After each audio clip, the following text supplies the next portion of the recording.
Es una época difícil, es una época bastante complicada para nosotros como rockeros, como que queríamos escuchar ese tipo de música, porque el estigma de la ciudad era más fuerte, la sociedad golpeaba más a aquella persona que se consideraba diferente o que se veía diferente, cabellos largos, pantalones rotos, camisetas negras.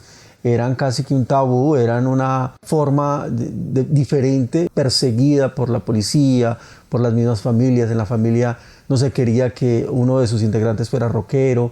Pero bueno, fue muy bonito vivir toda esa época de alguna represión, y esa represión nos generó a nosotros unidad, nos generó también, ¿por qué no decirlo, diversión? Porque nos divertíamos pasando por encima de algunas reglas. En los 90 se movió ya, digamos, la parte rockera en Pereira mucho, porque empezaron a traer, digamos, discos de grupos que nosotros escuchábamos y que no conocíamos, y empezaron a llegar las pastas, o sea, los acetatos, como de grupos de Led Zeppelin, de Def Leppard, Whitesnake, Journey, Iron Maiden, todos esos grupos de ese tiempo. Entonces nos fueron inspirando y nos fueron haciendo dar como ganas de querer tocar, de querer hacer música también. Pues bueno, al final de los 80 tuvimos una situación importante, un punto de quiebre, diría yo, que fue un concierto que nunca esperamos que se diera, pero que se dio afortunadamente, que fue el concierto de Quiet Riot, un día domingo, porque estaba presupuestado para un día sábado, y comenzamos a caminar del sábado en la noche hacia el estadio para este concierto. Cayó una tempestad, se canceló el concierto, y al otro día, con un sol muy fuerte, bajamos a ver a Quiet Riot y a Cronos. Yo estuve en ese concierto, fue un concierto muy agradable, sino que el día anterior se cayeron unas cosas de la tarima y no se pudo hacer en la noche. Entonces lo hicieron al día siguiente, que era un domingo, y se hizo por la tarde. Entonces fue un concierto como de verano, el día fue espectacular, y las luces, pero aunque las prendieron para dar como una imagen agradable, pues pasaron como desapercibidas. Y hombre, ese momento nos puso a nosotros, a los que gustábamos del rock, a pensar si se puede, si podemos tener eventos en la ciudad, y si podemos también, ¿por qué no decirlo?, hacer más música de la que se está haciendo. Posterior a eso, yo me atrevería a decir que a raíz de eso, pues surgen una camada de agrupaciones de metal muy inspiradas, llenas de energía por ese concierto. Y entonces digamos que despuntando a los 90, pues uno puede hablar de una primera oleada de bandas de metal en Pereira haciendo ya canciones propias, ¿cierto? Con una propuesta de metal auténtica. Entonces allí están Ritual, Belial, despunta Internal Suffering, hoy en día pues una de las agrupaciones de metal más importantes, no solamente pues de Colombia, sino del metal extremo en el mundo. Pero realmente uno de los conciertos que más hizo como abrir el género y hacer que vinieran más grupos aquí fue con Barón Rojo. Aparece Kraken y aparecen Cronos también en el ámbito nacional, y muchos de los rockeros en Pereira comenzamos a escuchar esa música, y algunos comenzaron a hacer muy buena música. Ahí también se puede decir que es el comienzo de la agrupación Wizard, y ya lo que más adelante fue Tránsito Libre. Y afortunadamente se dieron esos espacios que motivaron a la gente a hacer música y a considerar que de una u otra manera era posible la escena rock en la ciudad de Pereira, aunque ya la teníamos.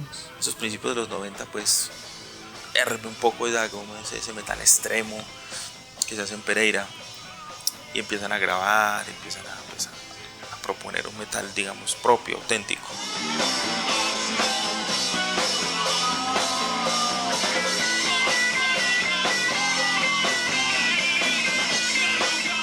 Yo sí estudié en Bellas Artes, pero allá no veías guitarra eléctrica o no veías batería. Hoy en día sí, no tenías cómo aprender las cosas, o sea, era todo lo clásico, sí, el piano, la técnica vocal, pues, pero clásica, la guitarra clásica, nunca una técnica de guitarra eléctrica que cambia mucho. Y pues los amigos de nosotros que viajaban traían revistas, y esas revistas cogíamos y estudiábamos videos, era como ver los videos y aprender de esos videos. Y los discos nos tocaba sacarlos a oreja. Los instrumentos era otra cosa, era muy difícil conseguir un instrumento bueno. La mayoría eran instrumentos muy regulares, de baja calidad, pero aún así logramos pues como persistir, y al tiempo fuimos consiguiendo instrumentos. fueron trayendo instrumentos a algunos almacenes de música. Hombre, era muy difícil crear una banda. Primero porque no había apoyo de la familia, segundo no había dinero para los instrumentos y tercero no había un espacio para ensayar fácil de conseguir, porque pues obviamente el ruido de un ensayo era muy complejo.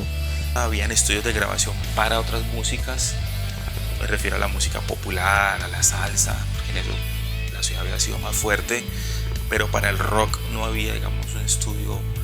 Pero las bandas en ese final de década de los 90 pues empiezan también a grabar en otros estudios.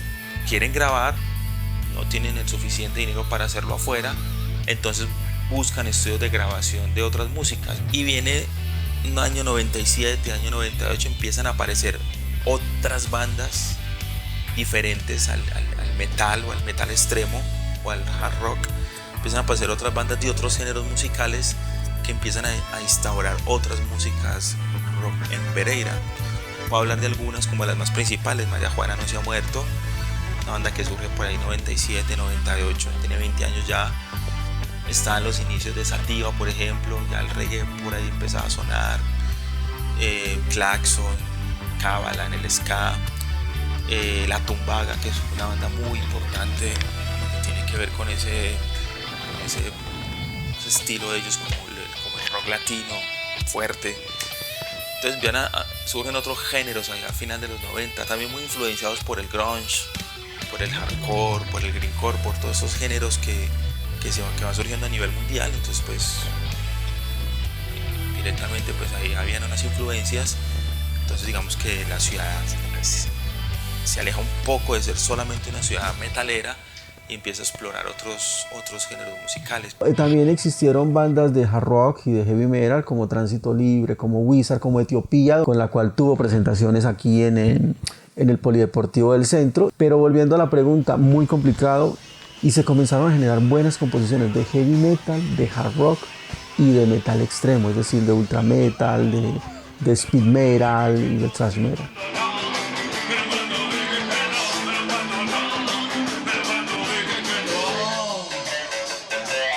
En la época de los 90, Polideportivo del Centro, más conocido como Coliseo Menor, es un lugar emblemático. Los conciertos los organizaba un señor que se llamaba Carlos Murcia.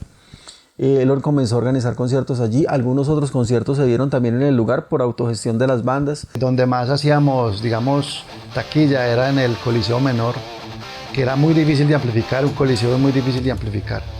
Pero aún así se llenaban, hacíamos 2.000 personas en ese concierto y la gente era feliz porque se preparaban y se vestían para ese concierto.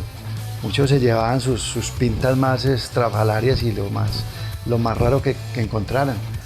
Pero también existía un lugar muy emblemático que era el Coliseo de Cuba, el Policajón, así lo llamábamos nosotros, porque el Coliseo de Cuba es como un cajón. Y hombre, ese lugar fue muy importante. Recuerdo que en ese Polideportivo de Cuba se presentó por primera vez fuera de Medellín la agrupación Kraken. Bueno, ya la publicidad, como no había internet, era todo con volantes, con afiches, y claro, el voz a voz no faltaba siempre y eso se llenaban los conciertos. Pero la publicidad pues era una cosa compartida. Pues el bar pues hacía lo suyo, ponía ahí su publicidad, pero todo se reducía, digamos, al voz a voz, lo que las mismas bandas hacían con los amigos, contando, haciendo llamadas, y digamos a partir del cartel o del fanzine, que eso fue muy particular en los años 90 aquí en Pereira, en Colombia también, y eran, digamos, una especie de afiches diseñados, digamos, muchas veces por los mismos integrantes de las bandas o amigos diseñadores, porque no era, digamos, poner la letra y poner cualquier cosa, sino que esos carteles eran muy consecuentes de acuerdo al género musical, de acuerdo al lugar. No se hacía publicidad que con megáfonos o que por la radio, no, eso no se da en la escena rockera, salvo, digamos, las emisoras independientes o ya los espacios que la ciudad ha tenido para el rock, que siempre han sido pues muy reducidos.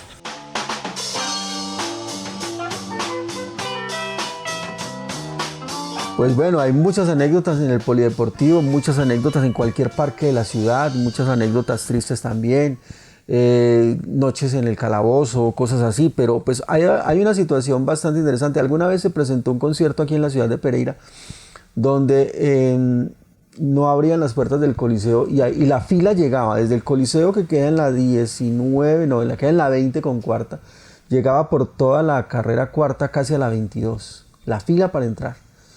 Y hombre, en esa época no había SMAT, era contraguerrilla, si no estoy mal, bueno, algo así. Y los policías, los muchachos, perdón, los que estaban adelante en la fila comenzaron a darle patadas a la puerta para que abrieran. Hombre, te cuento que alguno de los policías le dio por hacer un disparo, o bueno, no sé si un disparo o hacer un ruido fuerte, y la desbandada de gente corriendo llegó hasta el lago. Y creo que ese momento fue muy especial porque regresamos al concierto, porque el concierto se dio después de toda esta situación. Regresamos como cuando regresan las hormigas a su nido. Todo el mundo iba bajando por cualquier parte a ver cómo encontraba el ingreso. Ese concierto fue muy importante. Entonces la gente empezó a enloquecerse con eso, porque ya llegó un día en que se llenó el lugar y no había entrada para nadie más. Entonces los que estaban afuera empezaron a querer tumbar, y tumbaron la puerta y se entraron. Y casi que se estaba suspendiendo el concierto. Entonces la gente empezó a quitar partes del lugar, como cemento, piedra de cemento, a tirarlo. Pues eso fue, hasta ahí se dañó todo. ¿Por qué cerraron el Coliseo para los conciertos? Tengo entendido desde el punto de vista de la administración que lo hicieron porque le pusieron una pista para poder jugar voleibol, que ya no se puede levantar, o levantarla es muy costoso para poder poner un escenario. Entonces, es decir, que ya no es apto para conciertos de ese tipo. Tengo entendido que esa es la versión oficial. Algunas personas dicen que los vecinos dijeron que por favor no hicieran más conciertos. Claro que los conciertos en el Polideportivo del Centro terminaron en la década también de los 90, ya en el 2000 creo que no se dieron. Entonces, hombre, perdimos ese espacio, un espacio también como el Coliseo Mayor, donde se presentó Milli Vanilli, donde se presentó Cronos, se perdió para la escena. ¿A dónde fue el rock? A los bares que tenían tarima y hacen sus conciertos, como Oz, como Melody, como digamos que hay otro que se llama La Caja de Pandora, también ha hecho conciertos. Esos lugares comenzaron a albergar, pero nosotros comenzamos a ir también hacia el velódromo. En el velódromo se han hecho conciertos, en el estadio no se han vuelto a hacer conciertos de rock, pero pues hombre, nos fuimos hacia otros lugares, hacia donde la administración nos dejó. Gracias, hasta luego. Hay mucha facilidad para acceder a todo, pero eso hace que las cosas no se valoren. Ahora tú consigues un video o un concierto fácilmente. Antes conseguíamos un video o un concierto gracias a mi amigo Germán Álvarez, porque él nos los conseguía, después nos hacía la copia, nos la vendía y así comenzamos a tener mucha música. Ahora tú entras a YouTube y están todos los videos. Entonces tal vez ahora no se valora tanto la buena música, porque además de eso hay mucha cantidad para mirar y para revisar.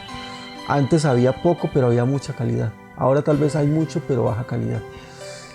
Lo que más extraña a uno es realmente esa música que se hacía, porque es que ya uno no escucha esos arreglos tan bonitos que se hacían antes, esas voces, esas armonías. Ya la música de hoy no es eso. Sí, no, hay alguna bonita y todo, pero no superan una canción como Bohemia Rhapsody o una canción como Hotel California o Escalera al Cielo, ¿sí me entiendes? Que eso eran unas que hoy día son unos clásicos a nivel mundial y no van a pasar nunca. Hoy día no, las canciones las hacen para que duren un mes o 2 meses. Sí, son canciones de comercio nomás. Había mucha hermandad, había mucho corazón, había mucha pasión. Ahora no hay tanta pasión. Ahora hay más Android, más YouTube, más WhatsApp. Antes la pasión nuestra era reunirnos a escuchar música en un casete o en un vinilo o en un CD, si ya había llegado el CD en ese momento. Ahora la gente no se reúne sino a chatear entre ellos y nada más.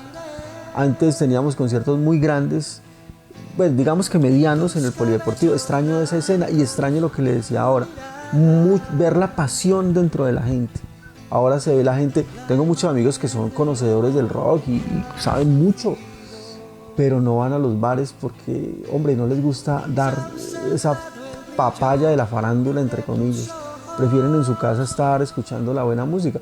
Y muchas veces ni siquiera nos reunimos, sino que vía WhatsApp me dicen, mira, escuchate este álbum que está muy bueno, porque también ya la lejanía, los trabajos, las responsabilidades no lo permiten.